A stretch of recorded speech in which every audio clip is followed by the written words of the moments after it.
السلام عليكم ورحمة الله وبركاته.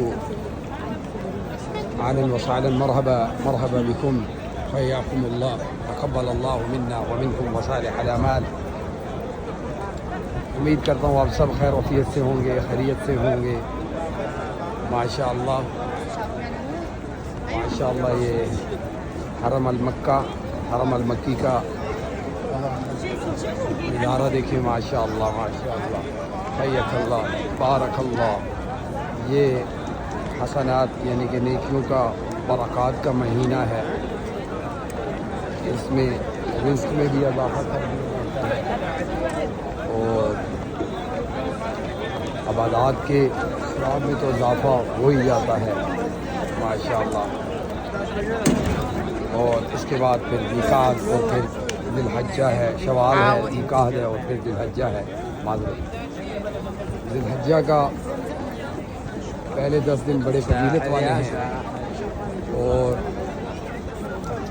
پھر نامی کا جب وقوف عرفہ بہت ہی عظیم دن ہے. اس دن شیطان کی پسپائی کا منظر ہوتا ہے، شیطان کو پسپا کیا جاتا ہے. پھر 10ویں میں اس کو اس سے زیادہ تکلیف، کیونکہ وقوف مزدلفہ. پھر آپ جب رمی جمرہ کرتے ہیں، جمرہ عقبہ یعنی کہ بڑے شیطان کو رمی کی جاتی ہے 10ویں میں، اس کو اور پسپائی ہوتی ہے. پھر آپ قربانی کرتے ہیں، اس کو دم شکر بولا جاتا ہے. پھر اس کے بعد حلق کروایا جاتا ہے، حلق یا قصر.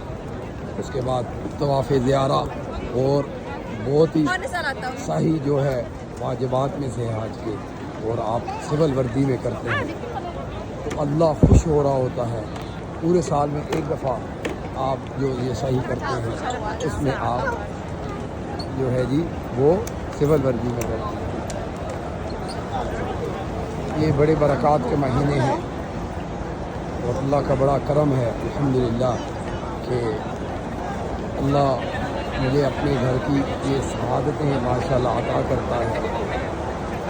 کیونکہ اللہ کے نبی صلی اللہ علیہ وسلم کی حدیث ہے کہ حج اور عمرہ بار بار کرو، مطابعت کرو، پے در پے کرو، کیونکہ یہ انسان کے جو گناہ ہوتے ہیں ان کو دھو دیتا ہے اور بھٹی کی طرح صاف کر کے خالص نکالتا ہے. اور رزق کی کنجیوں میں سے ایک کنجی ہے جس کو آج ہم لوگ کہتے ہیں جی کہ فلاں کا فلاں کر دیں، فلاں کا فلاں کر دیں. وہ کام بھی آپ کریں، نیکی کے کام ہیں، منع نہیں ہے اسلام میں. مگر کیا حضرت فاطمہ الزہرا رضی اللہ تعالی عنہ کا جو شادی ہوئی تھی حضرت علی رضی اللہ تعالی عنہ سے، وہ کیا اس طرح ہوئی تھی؟ نہیں، وہ بڑی سادگی کے ساتھ تھی. تو اس طرح کا آپ وہ چیز دے سکتے ہیں. جیسے فرنیچر میں اب آرام کرنے کے لیے بیڈ کی ضرورت ہوتی ہے، جس طرح روزمرہ اشیاء میں برتنوں کی ضرورت ہے، پھر آپ کے فریج وغیرہ کی ضرورت ہوتی ہے، تو یہ کریں. یہ تو ہو جاتا ہے الحمدللہ. اور حج پہ آپ آئیں اور کسی کو منع نہ کریں. خدارا یہ ہمارے معاشرے میں کچھ لوگ ہیں، کبھی کہتے ہیں جی ہمارے پاس حلال کا رزق نہیں ہے، تو پھر یہ بھی سخت گناہ ہے. اس سے بھی بچیں، اللہ سے معافی فرمائیں اور حلال رزق کی طلب کریں اللہ سے. اللہ ہم سب کو حلال طیب وافر مقدار میں اپنا رزق عطا فرمائے، آمین. کیونکہ اللہ کے نبی صلی اللہ علیہ وسلم بھی رحمت اور فضل مانگتے تھے اللہ سے، اور یہ فضل ہے جو آپ پہ کرم ہوتا ہے اللہ کا کہ آپ کو اللہ نے وافر رزق دیا ہوا ہے. اسلام میں اس چیز سے ممانعت نہیں ہے، کیونکہ مختلف طرح کے سوالات آتے ہیں، تو لہٰذا آج میں ان کا جواب ایک ٹائم پہ دے رہا ہوں. کیونکہ جب آپ دین سے دور ہوتے ہو تو آپ کے لیے مشکلات آتی ہیں. اب میں اس کی مثال دیتا ہوں. ہمارے ہاں شادی کو ایک اتنا مشکل عمل بنا دیا گیا ہے کہ ہمارے ہاں زنا آسان ہے اور شادی مشکل ہے. استغفر اللہ.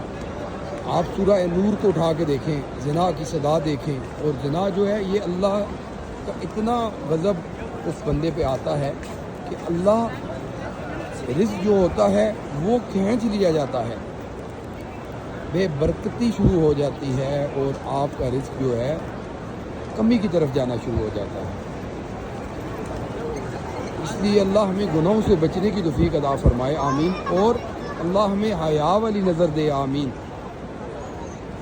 حیا مانگا کریں اللہ سے، حیا جو ہے یہ بھی رزق کی کنجیوں میں سے ایک کنجی ہے، اور اذکار کو معمول بنائیں، اذکار کریں تو آپ کو کسی کے پاس جانے کی ضرورت نہیں پڑے گی۔ آج آپ لوگ اذکار نہیں کرتے، اپنے پاس سے وظائف بنا لیتے ہیں، لیکن جو اللہ کے نبی صلی اللہ علیہ وسلم سے ثابت نہیں ہے۔ پڑھنے میں ہم کہتے ہیں کہ قرآن پڑھو، قرآن کو پڑھو، قرآن بھی پڑھنے سے آپ کے گھر میں رزق میں اضافہ ہوتا ہے، عمر میں آپ کی اضافہ ہوتا ہے، عمر میں برکت آتی ہے، یعنی کہ آپ بیمار نہیں ہوتے۔